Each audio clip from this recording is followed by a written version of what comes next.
Hi, in this video I'll tell you what to do if you came across a false positive in Static Analyzer. Let's take a warning from the low group. To do this, let's enable the necessary filters. Now select one of the warnings. I think we can stop here. The first and easiest option is to manually write a special comment. It had the format -v warning number. For example, to mark this warning as false, write -v 1059. It's now hidden. After restarting the analysis, it will disappear. If you need to look at the warnings that were marked as false positive, you need to go to the Analyzer settings. There we need the specific Analyzer settings section. Here select True next to Display False Alarms. Let's get back to the warnings. Writing all those comments manually is quite inconvenient, so you can open the context menu in the plugin with the right mouse button click and click on Mark selected messages as false alarms. This will automatically add a comment with the required diagnostic number. In addition, you can select multiple errors at once using Ctrl or Shift. You can also delete it from this menu by clicking on Remove false alarm marks from selected messages. But what if you need to exclude all the warnings of any diagnostic from the analysis? Then you can use the extended format of this comment. To do this, add 2 colons after -v. For example, -v : 550 marks all 550 diagnostic warnings as false. You can also list several numbers separated by commas.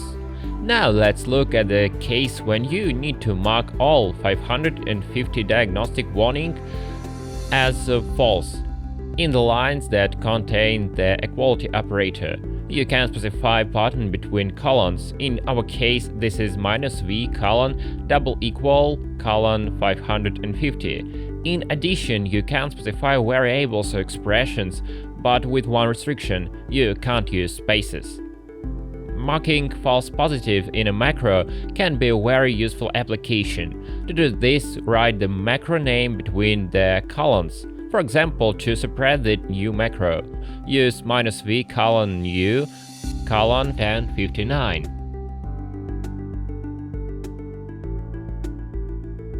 You might ask, so to hide all these warnings I need to write these control comments in the beginning of the file? Actually no. You can create a new header file. For example, I'll call it pvsh. In it you can specify comments that don't relate to a specific warning, but work on a pattern. For example, hiding all warnings from diagnostics or hiding them in macros. You can include it in stdfx.h so that you don't have to manually include it in each file.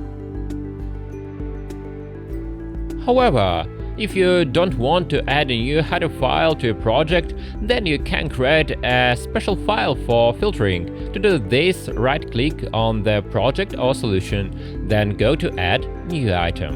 In the suggested list, select PVS Studio filter files. You can move all the comments that you want to put in separate file into it. In IDE plugins, it will be detected automatically after you add it.